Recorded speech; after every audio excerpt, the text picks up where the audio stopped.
arrogant millionaire comes home early. What he finds leaves him speechless. That morning, Richard Langford realized the silence of his mansion was louder than any applause. The marble corridors reflected a cold light, as if rejecting any trace of warmth. Expensive clocks marked time with mathematical precision, yet no second seemed to hold meaning. Through the towering windows, the city moved like a miniature, indifferent to the emptiness behind the glass. The oak-paneled office exuded power, contracts stacked like soldiers ready to obey. The portrait of his late wife hung on the wall, a reminder of a promise he had failed to keep. In the library, pristine books sat untouched, trophies of abandoned curiosity. The immaculate garden was trimmed by invisible gardeners, pruning even what could not be seen. Security cameras blinked blue lights, guardians of a kingdom with no heirs of affection. And at the center of it all, the master of the empire looked like a visitor, magnificent and utterly out of place. Richard calculated risks as naturally as breathing, but feared losing control when it came to feeling. The grief over Helena's death, his wife, had solidified into layers of ice around his chest. He called this armor focus, efficiency, discipline, and everyone applauded the performance. Inside, however, an ancient weariness whispered that none of it healed the true absence. Working endless nights had become an excuse not to face his ruins. He signed donations in silence, as if charity could purchase peace for his heart. When he picked up the phone to call home, guilt silenced him before the first ring. He preferred numbers over people because numbers don't cry, don't ask for hugs, don't question why. And yet, something in him trembled whenever his son's laughter echoed faintly through the walls. That tremor he called weakness, never realizing it was the last sign of life within him.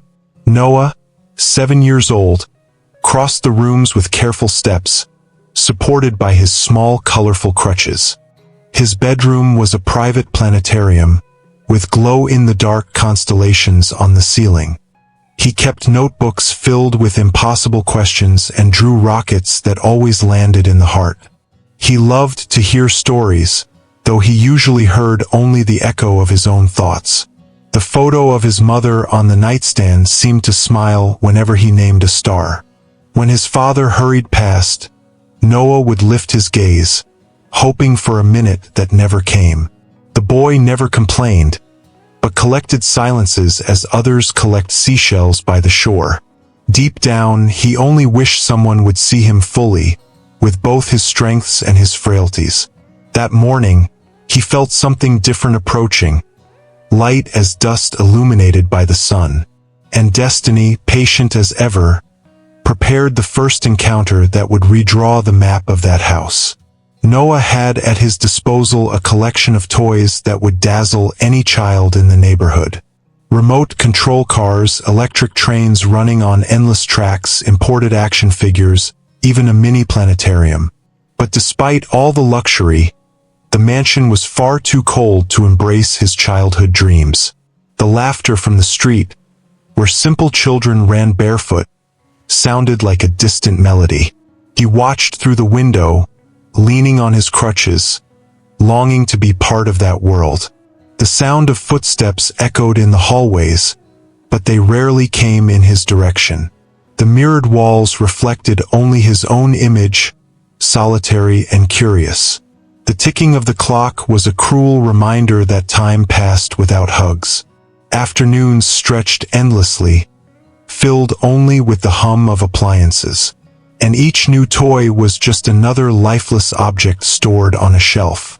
Behind his timid smile, Noah hid a longing he could not even name. He remembered the stories his mother used to tell at bedtime, full of color and fantasy.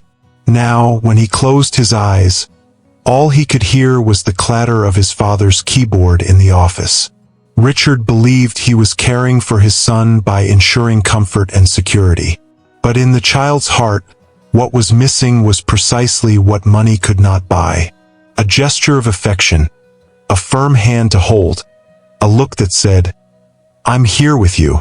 Noah never dared ask, for he had already learned his father didn't know how to give it. The boy kept his wishes inside, as one guards a secret too fragile for the world. And each time he remained silent, he felt a little more invisible inside his own home. Absence, more than disability, was the true prison he lived in. Richard, meanwhile, failed to see the distance growing between them each day. Seated at the table with reports and contracts, he convinced himself he was building a solid future. His pride told him Noah would understand everything when he was older. But deep down, a muffled voice whispered he was losing the present forever. When he hurried down the hallway and saw his son absorbed in his drawings, he pretended not to notice the solitude. It was easier to blame commitments, trips, and the company that consumed so much of him. What was truly hard was admitting he didn't know how to be a father. That love slipped through his hands. And so he drowned himself in spreadsheets and meetings, trying to fill the hollow inside his chest.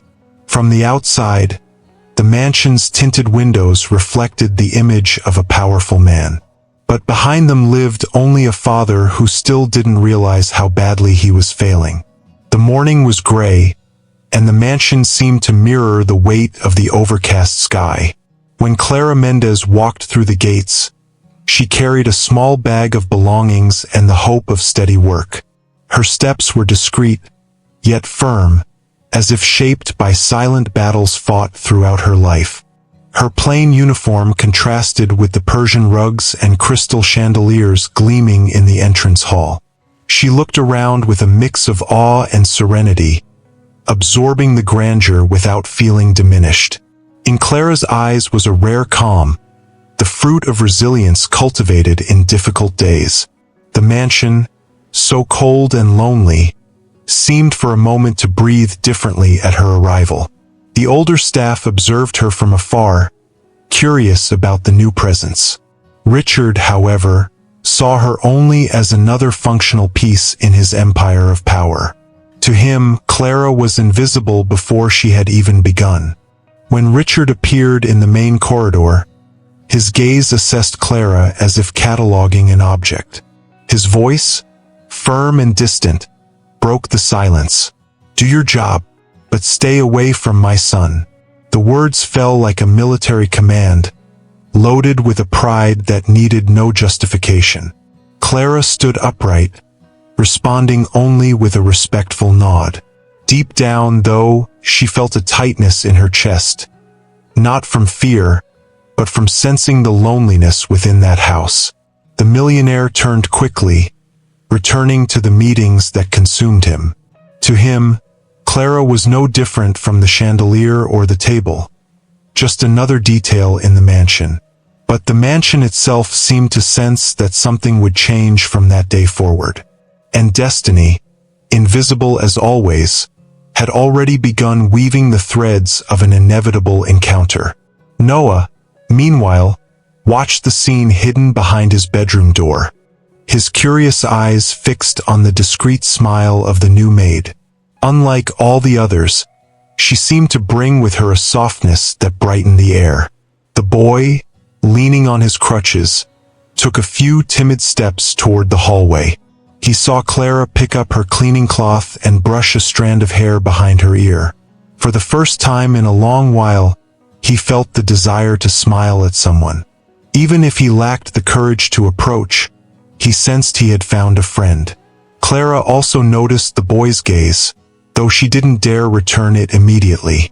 Between them, a brief, almost secret moment was born, yet it was heavy with meaning. And even without words, Noah knew this woman would change his life forever. The boy, hesitant, let slip a shy smile, as though offering a secret in silence. Clara, surprised, couldn't resist the purity of the gesture and returned it with tenderness. That instant, small and nearly imperceptible, was enough to build an invisible bridge between them. It was as if two wounded souls had recognized each other amid the emptiness of that cold house. Noah, accustomed to looks of pity or indifference, felt truly seen. And Clara, who knew the pain of loneliness, understood without words what that smile meant. For a brief moment, the corridor ceased to be just part of the mansion. It became a refuge. But the enchantment was abruptly shattered by Richard's imposing presence. The millionaire appeared at the end of the hallway like a shadow swallowing the light. His eyes, cold and rigid, caught the scene with the harshness of someone who tolerated no deviation. His voice thundered through the walls, shaking both the house and their hearts. "I told you not to go near him." The sound of the command sliced through the air, freezing Clara where she stood and startling Noah. The maid's breath faltered for an instant, as though the ground had disappeared beneath her feet. The boy shrank, lowering his head, afraid that his small attempt at affection had caused trouble. And the silence that followed was heavier than any scream. It was the kind of silence that revealed something precious had been broken. Clara, resolute, clutched the cloth in her hands to hide the trembling of her fingers. She didn't dare answer, only lowered her gaze in a gesture of respect, though wounded by the injustice. Inside, Noah fought the urge to defend the only person who had truly smiled at him. But the fear of his father's authority was stronger, and he swallowed his tears in silence. Richard, blind to the deep wound he had caused, turned and walked away briskly. To him, he was simply fulfilling his duty to impose order, unaware of the consequences. Clara, however, knew she could not abandon the boy's sorrowful eyes. At that moment, she made a silent decision. She would not be indifferent to his pain. The bond, though forbidden, was already sealed, strong enough to defy her master's orders. And once again, destiny smiled discreetly at what no one could control. The small room reserved for the servants was simple, with white walls and worn furniture.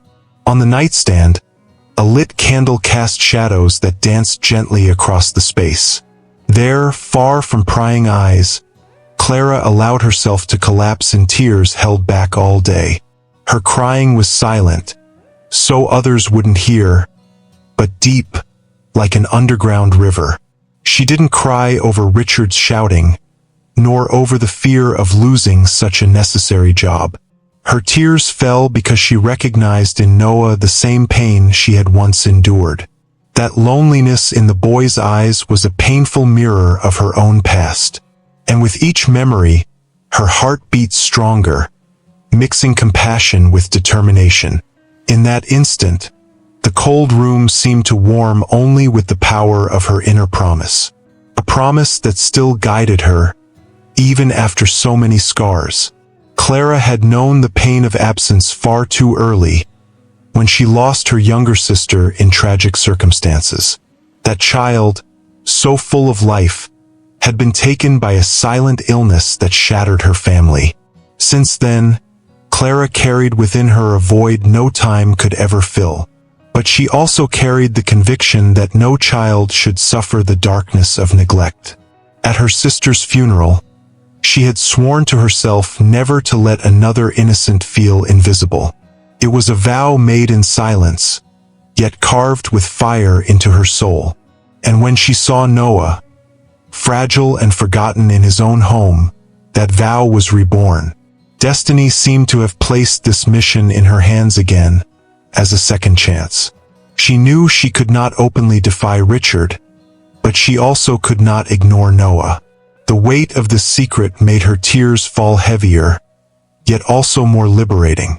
While the mansion slept in silence, Clara wiped her face and drew a deep breath. She looked at the simple ceiling of her room and closed her eyes, recalling the boy's shy smile. It was a small smile, yet filled with a hope no one else had noticed. Clara knew that, no matter how many walls Richard built, affection always found a way through. And in her heart, she was certain she would make a difference in Noah's life.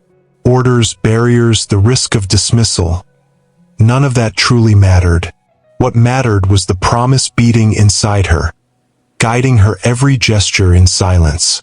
Somehow, she felt her arrival at that house wasn't chance, but purpose. And even without telling a soul, she silently vowed to protect the light she had seen in him. From that night on, Clara was no longer just a maid. She became guardian of a secret. The days in the mansion remained cold, but for Noah, each morning carried a hidden expectation. Whenever his father left for work, the boy found courage to approach Clara. The first time happened in the hallway, when he leaned on his crutches and called softly, "Do you like to draw?" He asked, as if throwing a thread of hope into the void.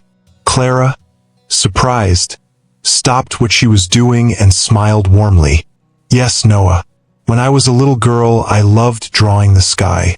The boy's eyes lit up as he eagerly told her about his notebooks full of rockets. It was a brief moment, but enough for something new to bloom between them. The boy, long accustomed to silence, discovered he could have someone to listen to him. And Clara, faithful to her secret, saw in him the chance to fulfill her silent vow. Each day, Noah came up with new questions, all simple yet filled with childlike curiosity. "What's your favorite food?" he asked, leaning on his crutches. "Could you tell me a story before I sleep?" he pleaded, his eyes soft and hopeful. Clara always replied with patience, as though each word was a rare gift. She shared fables, memories from her childhood, even small episodes from her difficult life. Noah, enchanted, treasured each answer like a collection of precious jewels. Every conversation was like fresh air seeping into a long-closed room, and each smile she drew from him lit not only his face but also her own heart. The bond grew in silence, radiating with a force that even shone in her eyes. It was impossible not to notice that Noah, little by little, was learning to smile again. But along with affection came the constant fear of being discovered. Clara knew Richard would never tolerate such closeness, no matter how innocent it was. The weight of that order, "Stay away from my son," still echoed in her mind. She tried to be careful, choosing moments when her master was away. Noah, in turn, had already learned to disguise his happiness whenever his father was near. The laughter he shared with Clara was hidden, almost clandestine, and it was precisely that prohibition that made each encounter more intense and meaningful. Both knew they were treading on fragile ground, yet neither could resist the bond. It was like trying to stop light from passing through a window, impossible, and the risk, though real, seemed small compared to the warmth they felt together. The afternoon sun poured through the living room windows, painting the floor in gold. Noah sat on the carpet, his crutches nearby, while Clara told him a story. Her voice was sweet, and the boy laughed with a rare sparkle in his eyes, laughter that filled the room with life. For the first time in a long while, the living room, once cold and silent, felt like a true home. Clara gestured animatedly, bringing the characters to life, and Noah bent over in muffled giggles. It was a simple moment, yet precious, his childhood blossoming amid the mansion's concrete walls. Noah felt seen, heard, and loved as he had never felt before. His laughter echoed across the walls, breaking the silence that had ruled for years. But at that very moment, firm footsteps approached the entrance, and destiny, cruel and precise, prepared to interrupt that newly found peace. Richard entered unexpectedly, carrying his usual air of authority and the urgency of business. But what he found was a sight he hadn't imagined. His son laughing loudly beside the maid. The sound that should have filled his heart with joy instead unleashed immediate fury. To him, that scene was an affront, a direct challenge to the order he had imposed. Blood rushed to his face, and anger stamped itself on every rigid feature. "Get out of here now!" he roared, his voice so sharp it made the windows tremble. The room plunged into instant silence, as though the air itself had been sucked out. Clara froze, startled and afraid, unable to react for a few seconds. Noah, seized by panic, watched the happiness he had just found crumble before his eyes. And the laughter, newly born, died before it could reach another moment. The boy tried to gather courage and plead for Clara, his only friend. "Dad, she was just telling me a story," he murmured, his voice trembling. But Richard's authority was like an impenetrable wall, and the words vanished into emptiness. Noah's heart tightened as he realized nothing could protect Clara at that moment. Clara, though afraid, kept a dignified posture, refusing to lower her eyes in shame. Inside her, the urge to defend the boy surged, but she knew any word would only fuel his father's anger. Richard breathed deeply, struggling to contain a storm that had already broken. Behind the anger lay something he wouldn't admit: envy of the affection Noah gave to Clara. It was a confused feeling, hiding behind his rigidity, and without realizing it, he ended up hurting precisely those he claimed to protect. That night, Clara lay down on her small bed, her heart heavy with the memory of Richard's fury. She seriously considered quitting, leaving behind that house that smothered her in silence. But every time she closed her eyes, Noah's smile appeared in her mind. It was a timid yet sincere smile, the kind of joy no expensive gift could manufacture. The boy didn't need castles. He needed someone who would listen. Clara knew that giving up meant abandoning him to the solitude already consuming him. And deep in her chest, her vow to never let a child feel invisible spoke louder. She took a deep breath, dried her tears, and decided to stay, even if it cost her dearly. The battle now wasn't only against Richard's arrogance, but against her own fear. And in the night's silence, she swore to herself she would protect Noah in every possible way. The days that followed became a dangerous game of disguises and silence.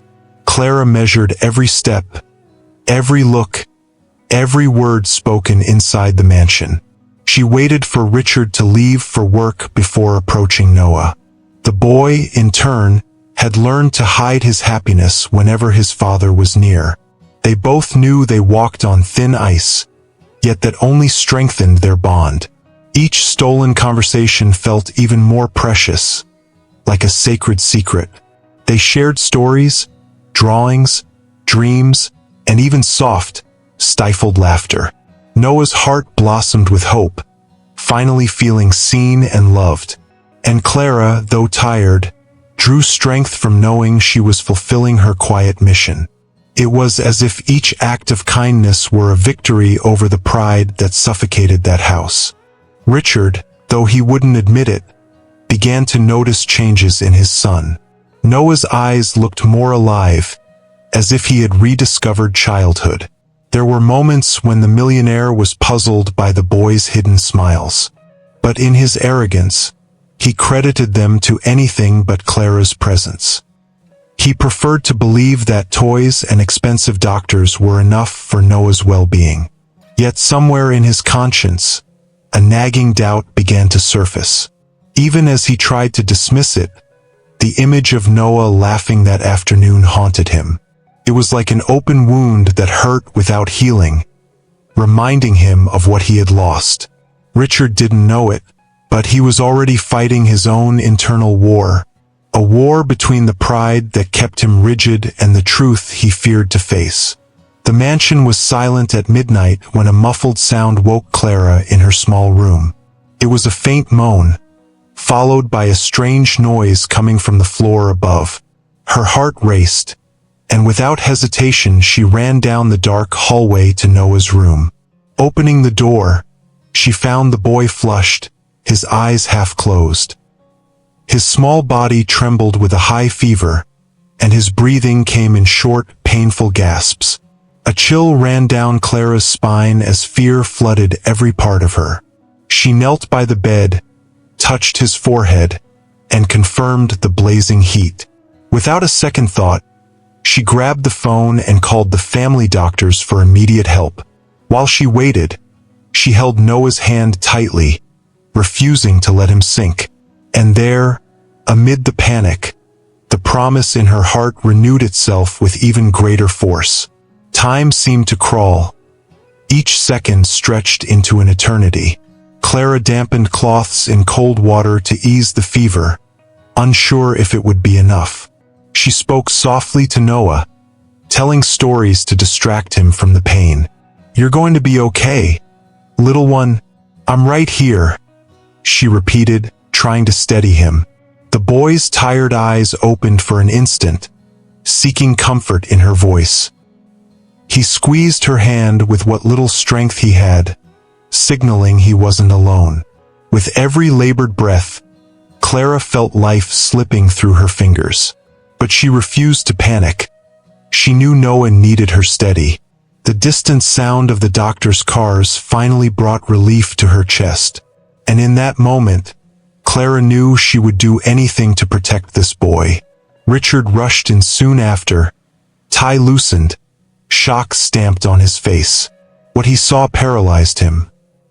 Clara, exhausted, holding Noah's hand as if it were her own life. Anger erupted at once, tangled with the despair consuming him. He didn't know whom to blame. The illness, his absence, or that woman's presence. "What do you think you're doing?" he asked, voice hard but quivering with fear. Clara raised her eyes, steady, without releasing the boy's hand for a second. "I'm just taking care of him, because he needed someone." The words, simple and true, struck Richard deeper than he wanted to admit. He felt small, useless, in the face of a scene that revealed how badly he had failed as a father. And for the first time in years, he realized all his power wasn't enough to save what he loved most. The next morning dawned heavy, as if the air itself still carried the night's turmoil. Noah slept more peacefully after the doctor's care, but the image of the crisis haunted everyone. Richard walked the hallways like a defeated man, though he wouldn't admit it even to himself. Inside, he knew Clara had truly prevented a tragedy. But the weight of his pride outweighed any gratitude he dared to show. In the living room, he found Clara quietly arranging things, never seeking recognition. Her eyes were tired yet steady, as of someone who had done what needed to be done without expecting applause. Seeing her, a knot rose in Richard's throat, one he didn't know how to translate into words. And to hide the weakness threatening to surface, he slipped back into arrogance. "You only did what any maid would have done," he said coldly, almost mechanical. The words hung in the air like blades, but Clara didn't let them cut her down. She simply averted her eyes, understanding that behind his harshness there was fear. Deep down she knew Richard was struggling with something he couldn't control: vulnerability. Even so, it hurt to hear her devotion reduced to a common gesture. Noah, awake upstairs, heard none of it, but his heart already felt the shift in the air. That tense silence between the adults began to redraw the contours of the house. Clara gathered her cloths and left the room quietly, without a single retort. Richard watched her go, and something inside him burned in a strange way, guilt mixed with helplessness. No matter how he tried to convince himself, she was not just another employee. Without even trying, she had challenged the fortress he'd built around his heart. In his office, Richard tried to take refuge in papers and contracts, but the letters blurred, powerless to erase the image of Clara at his son's side. He relived the tightness in his chest as he watched Noah struggle to breathe, helpless before his son's fragility. And, above all, he remembered the maid's steady gaze as she held the boy when he, the father, didn't know how. The question he had always avoided began to echo inside him. Could money truly replace presence? It was easier to blame his commitments, but deep down he already knew the answer. The figures that sustained empires meant nothing beside Noah's smile or his tears. No matter how he tried to suppress it, truth seeped in like water through a crack in stone. Clara had not only saved his son, she had, without words, exposed the failure of his life, and that revelation would haunt him, whether he admitted it or not. Noah's room still smelled of medicine and freshly changed sheets, evidence of the difficult night he had endured. The morning light filtered softly through the curtains, illuminating the toys neatly lined on the shelves. Richard approached the bed, carrying with him a bouquet of silent apologies he didn't know how to say. He watched his son lying there, eyes tired yet unusually focused on him. Inside, the millionaire hoped his presence alone would be enough to comfort. But he wasn't prepared for the words that came from Noah's mouth with such simplicity. "Dad, you never stay with me, but Clara does." The world around Richard stopped for an instant, as if everything else had vanished. That short phrase struck harder than any accusation he had ever faced. And deep down, he knew it was impossible to deny the truth in that child's lament. Richard tried to disguise the impact, but the knot in his throat betrayed him. He looked at the boy, searching for a reply that simply wouldn't come. Every word he thought of felt too small to fit this reality. The pride that had always been his armor now prevented him from embracing his son as he longed to. He opened his mouth, then closed it again, unable to utter a sound. In that silence, he felt smaller than ever, crushed by the boy's sincerity. Clara, standing discreetly by the doorway, witnessed the scene with respectful silence. Her heart ached, yet filled with hope at seeing Noah finally open up. It was as if the boy had spoken aloud what she had known all along, and Richard could no longer pretend not to see it. Noah's phrase echoed in the millionaire's mind, piercing every certainty he had built. He wondered at what point he had lost the ability to give love. He tried convincing himself he did everything for his son's good, but reality betrayed him. Contracts, business trips, deals, none of it mattered in the face of that needy gaze. And the more he thought, the more he realized Clara had filled the space he himself had abandoned. Richard felt envy, pain, and above all, shame for not being the father Noah needed. Yet deep inside, a new feeling began to sprout, timid but real, the desire to change. He knew he didn't yet have the strength to admit it aloud, but the seed was planted. And for the first time in years, he looked at his son not as a burden, but as a desperate plea. A plea for love, presence, and courage, things no amount of money could ever buy. The following days brought a strange stillness to the Langford mansion. Richard, once oblivious to the details of daily life, began silently observing Clara's small gestures. He noticed how she knelt patiently to hear Noah, lowering herself to his level without hurry. He noticed the care with which she held his fragile hands, offering a security he had never given. And, above all, he saw how Noah's eyes lit up every time she was near. It was a different light, filled with trust and genuine joy. Each laugh Clara drew from the boy cut into Richard's pride like a sharp blade. It was as if Noah had found in her affection the home he had never known in his father's presence.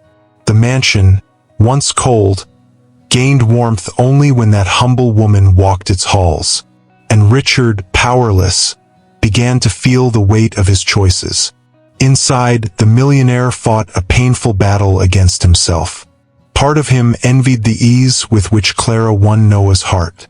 Another part felt relief knowing his son had someone who could give what he couldn't. But above all was shame, the certainty he was being unmasked before his own eyes.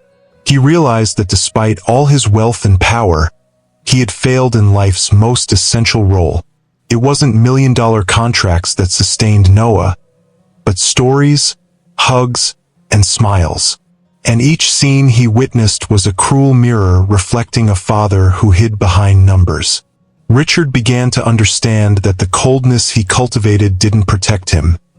It only isolated him, and that isolation had turned him into a stranger in his own home.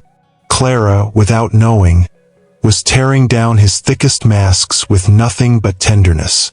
From the outside, Clara had no idea of the deep impact she had on her employer. She simply kept her promise, caring for Noah as one cares for a priceless treasure. Every time she saw the boy smile, she felt she was fulfilling her life's greater purpose. Richard, from a distance, watched with heavy eyes, unable to look away. He felt small before that simplicity that, paradoxically, was greater than his entire empire. Noah, happy, didn't perceive the silent war raging in his father's heart. He was too innocent to understand that Clara wasn't only changing his life. She was also beginning to transform Richard's soul, leaving him exposed and vulnerable. Slowly, the masks of arrogance and power began to crack, and the man everyone feared was, for the first time, facing the truth about himself. Richard's office was shrouded in shadow, lit only by the yellow glow of an old lamp. Books lined the shelves, contracts stacked neatly, and a glass of whiskey stood barely touched. Clara entered slowly, answering the unexpected summons, her heart pounding. Richard remained silent, staring at his own shadow in the window's reflection.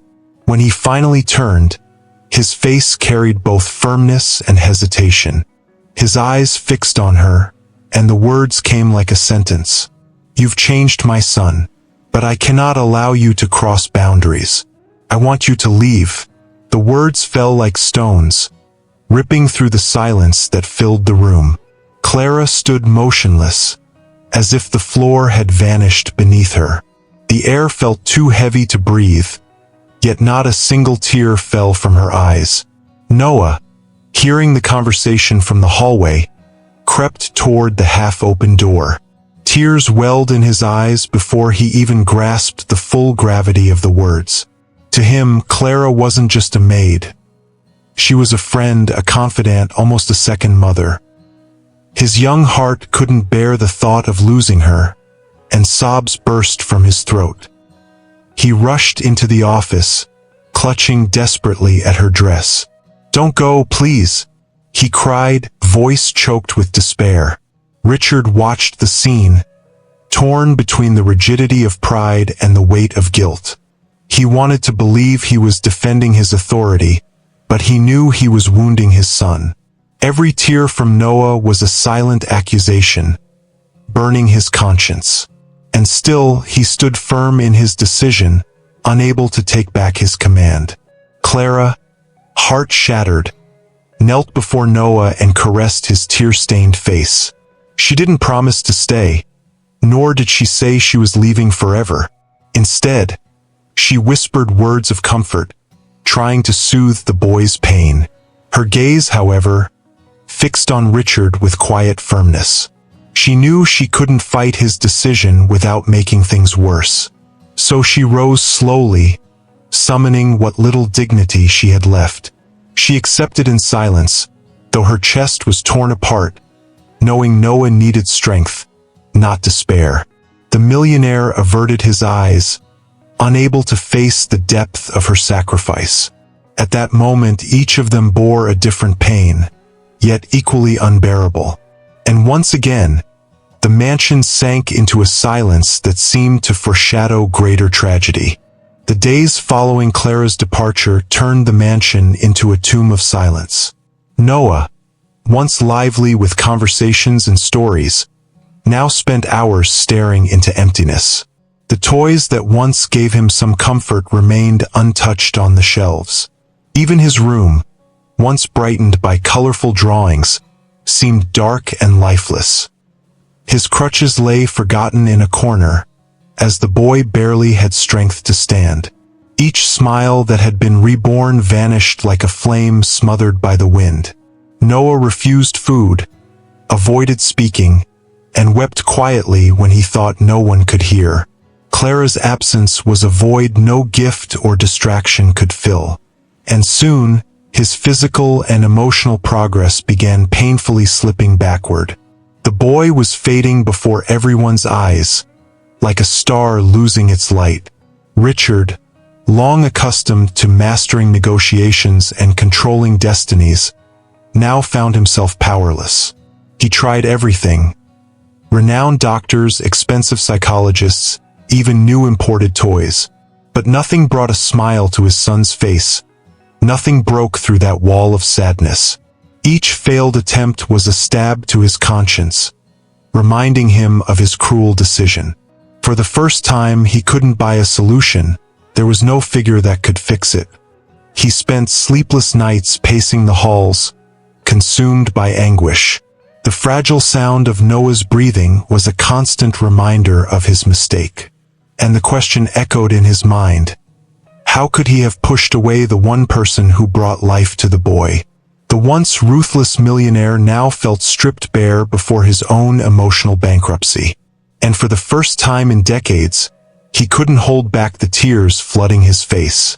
Richard's weeping wasn't only for the pain of the present, but for all the years of denial. It was as if the weight of cold choices had finally cracked his armor. He cried for Noah, for Helena, and for his own inability to love when it mattered most. The walls of his office, which had always kept his secrets, now bore witness to his fragility. The papers scattered across his desk were soaked with tears he could no longer restrain. In muffled sobs, the powerful man turned into a desperate father. The arrogance that upheld his public image evaporated in the face of genuine sorrow. There were no more titles, contracts, or fortunes to shield him. Only a broken man remained, confronted with his incapacity to give love. And in that collapse, Richard understood. Without Clara, Noah's life, and his, would lose all meaning. The night was cold when Richard stepped out of the car in front of Clara's modest home. Without the impeccable suit or his usual air of arrogance, he looked like a weary man. His hands trembled as he knocked, each second feeling like a judgment. When Clara appeared, simple, with her apron still tied at the waist, he lowered his eyes. The pride that had always shaped his face had dissolved under the weight of guilt. For a moment, neither spoke. Silence was the only language between them. Then, with a trembling voice, Richard let out the words he never imagined saying. "I was wrong. My son needs you, and so do I." The tears, once guarded like secrets, slid freely down his face, and each drop carried not anger, but redemption, as if begging for impossible forgiveness. Clara stood still for a moment, her heart racing at the unexpected confession. The man before her was not the cold, arrogant master, but a broken father stripped of masks. She studied him carefully, searching for sincerity in his words. And what she saw in his eyes wasn't power, but despair and poorly learned love. The memory of Noah crying for her absence pierced her mind like a blade. Clara knew she could never turn her back on such an innocent child. But she also knew she wouldn't return out of submission, only out of purpose. She drew a deep breath, discreetly wiped a tear, and nodded softly. "I'll come back, but I'm coming back for Noah," she said with calm firmness. And in that instant, Richard felt he was given his first chance at redemption. The way back to the mansion felt different, though the walls remained the same. In the back seat, Clara sat in silence, reflecting on the choice she had just made. When Noah saw her walk through the door, he ran to her on his crutches, tears of joy streaming. Their embrace was so tight it seemed to mend two broken hearts into one. Richard watched, eyes wet, but this time without interfering. For the first time, he accepted that true strength was not in control but in allowing. Every tear shed now seemed to wash away years of coldness. The millionaire knew there was much still to learn, but he had taken the first step. And deep in his soul, hope was reborn. that Clara had not only saved Noah, but also him.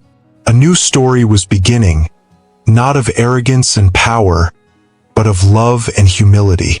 Clara's return transformed the mansion almost instantly. When Noah saw her cross the doorway, he let his crutches fall and ran as best he could to hug her. His wide, sincere smile lit every corner of the room, scattering months of pain. Their embrace was so intense it seemed to unite two broken hearts into one. Richard, standing a few steps back, felt his chest tremble at the sight. This time he didn't push away, didn't impose limits, didn't raise walls. Instead, he walked forward slowly, as if afraid to break something precious.